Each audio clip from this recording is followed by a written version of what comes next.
True. Nervous. Very, very dreadfully nervous. I had been and am, but why will you say that I'm mad? The disease had sharpened my senses, not destroyed, not dulled them. Above all was the sense of hearing acute. I heard all things in the heaven and in the earth. I heard many things in hell. How then am I mad? Hearken, and observe how healthily, how calmly, I tell you the whole story. It is impossible to say how first the idea entered my brain, but once conceived, it haunted me day and night. Object there was none. Passive there was none. I loved the old man. He had never wronged me. He had never given me insult. For his gold I had no desire. I think it was his eyes. Yes, it was this. He had the eyes of a vulture, a pale blue eye with a film over it. Whenever it fell upon me, my blood ran cold, and so by degrees, very gradually, I made up my mind to take the life of the old man, and thus rid myself of the eye forever. Now this is the point. You fancy me mad. Madmen know nothing. But you should have seen me. You should have seen how wisely I proceeded. With what caution, with what foresight, with what dissimulation I went to work. I was never kinder to the old man than during the whole week before I killed him, and every night, about midnight, I turned the latch of his door and opened it, oh, so gently. And then, when I had made an opening sufficient of my head, I put in a dark lantern, all closed, that no light shone out, and then I thrust in my head. Oh, and you would have laughed to see how cunning I thrust it in. I moved it slowly, very, very slowly, so that I might not disturb the old man's sleep. It took me an hour to place my whole head within the opening, so far that I could see him as he lay upon his bed. Would a madman have been so wise as this? And then, when my head was well in the room, I undid the lantern cautiously. Oh, so cautiously. Cautiously, for the hinges creaked. I undid it just so much that a single thin ray fell upon the vulture eye. And thus I did for 7 long minutes, every night just at midnight, but I found the eye always closed. And so it was impossible to do the work. For it was not the old man who vexed me, but his evil eye. And every morning when the day broke, I went boldly into the chamber and spoke courageously to him, calling him by name in a hearty tone, and inquiring how he passed the night. So you see, he would have been a very profound old man indeed to suspect that every night, just at 12, I looked in upon him while he slept. Upon the 8th night, I was more than usually cautious in opening the door. A watch's minute hand moves more quickly than did mine. Never before that night had I felt the extent of my own powers, of my sagacity. I could scarcely contain my feeling of triumph. I think that there I was opening the door little by little, and he, not even to dream of my secret deeds or thoughts. I fairly chuckled at the idea, and perhaps he heard me, for he moved on the bed suddenly, as if startled. Now you may think that I drew back, but no. His room was as black as pitch, with the thick darkness of the shutters were close fastened through fear of robbers, and so I knew that he could not see the opening of the door, and I kept pushing it on steadily and steadily. I had my head in and was about to open the lantern when my thumb slipped upon the tin fastening, and the old man sprang up in bed, crying out, "Who's there?" I kept quite still, said nothing.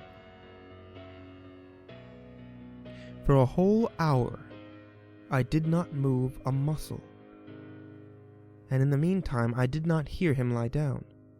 He was still sitting up in bed, listening. Just as I have done night after night, hearkening to the death watches in the wall. Presently I heard a slight groan, and I knew it was the groan of mortal terror. It was not a groan of pain or grief, oh no, it was the low, stifled sound that arises from the bottom of the soul when overcharged with awe. I heard the sound well. Many a night, just at midnight, when all the world slept, it has welled up from my own bosom, deepening, with its dreadful echo, the terrors that distracted me. I say I knew it well. I knew what the old man felt, and pitied him, although I chuckled at heart. I knew that he had been lying awake ever since the first slight noise, when he had turned in the bed. His fears had been ever since growing upon him. He had been trying to fancy them causeless, but couldn't. He had been saying to himself, "It's nothing but the wind in the chimney. It's only a mouse crossing the floor, or it's merely a cricket which has made a single chirp." He had been trying to comfort himself with these suppositions, but he had found all in vain, because death, in approaching him, had stalked with his black shadow before him and enveloped the victim. And it was the mournful influence of the unperceived shadow that caused him to feel, although he never saw nor heard, to feel the presence of my head within the room. When I had waited a long time, very patiently, without hearing him lie down, I resolved to open a very, very little crevice in the lantern. So I opened it. You cannot imagine how stealthily, until at length a simple dim ray, like the tread of a spider, shot from the crevice and fell upon the vulture eye. It was open. Wide open, and I grew furious as I gazed upon it. I saw it with perfect distinctness, all the dull blur, with a hideous veil over it that chilled the very marrow in my bones, but I could see nothing else of the old man's face or person, for I had directed the ray as if by instinct precisely upon the damned spot. And have I not told you that what I mistaken for madness is but over-acuteness of the sense? Now I say there comes to my ear a low, dull, quick sound, such as a watch makes when enveloped in cotton. I knew that sound well, too. It was the beating of the old man's heart. It increased my fury, as the beating of the drum stimulates the soldier in courage. But even yet I refrained, and yet still I scarcely breathed.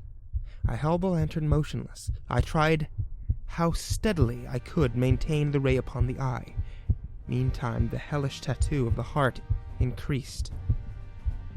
It grew quicker and quicker, and louder every instant.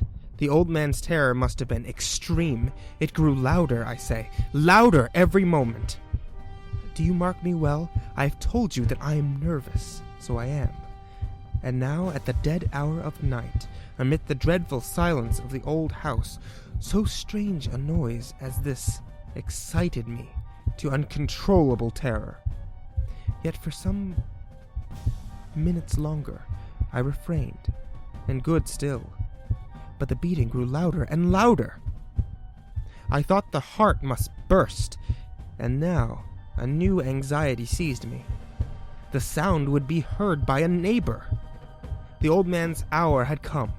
With a loud yell, I threw open the lantern and leaped into the room. He shrieked once, only once. In an instant, I dragged him to the floor and pulled the heavy bed over him. I then smiled, gaily, to find the deed so far done, but For so many minutes the heart beat on with the muffled sound. This, however, did not vex me. It would not be heard through the wall. At length it ceased. The old man was dead. I removed the bed and examined the corpse. Yes, he was stone dead. I placed my head upon the heart and heard it there many minutes. There was no pulsation. He was stone dead. His Eve would trouble me no more. If still you think me mad, you will think so no longer when I describe the wise precautions I took for the concealment of the body. The night waned, and I worked hastily, but in silence. For of all I dismembered the corpse, I cut off the head, and the arms, and the legs. I then took up 3 planks from the flooring of the chamber, and deposited all between the scantlings. I then replaced the boards so cleverly, so cunningly, that no human eye, not even his, could have detected anything wrong. There was nothing to wash out, no stains of any kind, no blood spot whatsoever. I had been too wary for that. A tub caught all.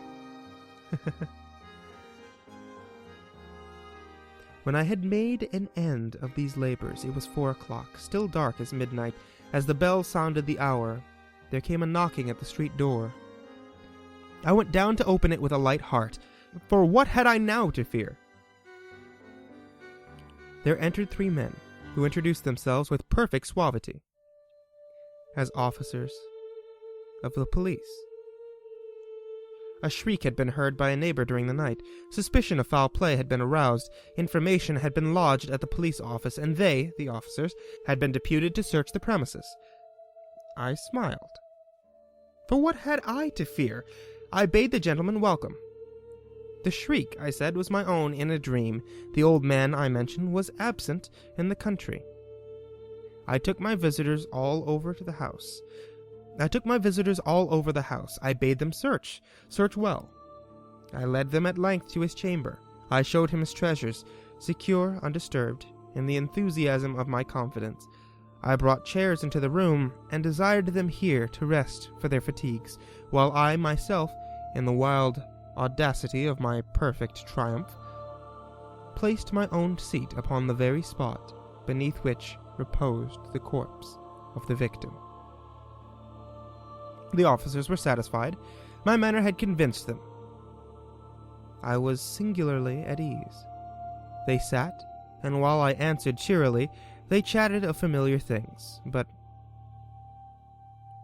ere long I felt myself getting pale and wished them gone. My head ached, and I fancied a ring in my ears. But still they sat and still chatted. The ringing became more distinct. It continued and became more distinct. I talked more freely to get rid of the feeling, but it continued and gained definitiveness until at length I found that the noise was not within my ears.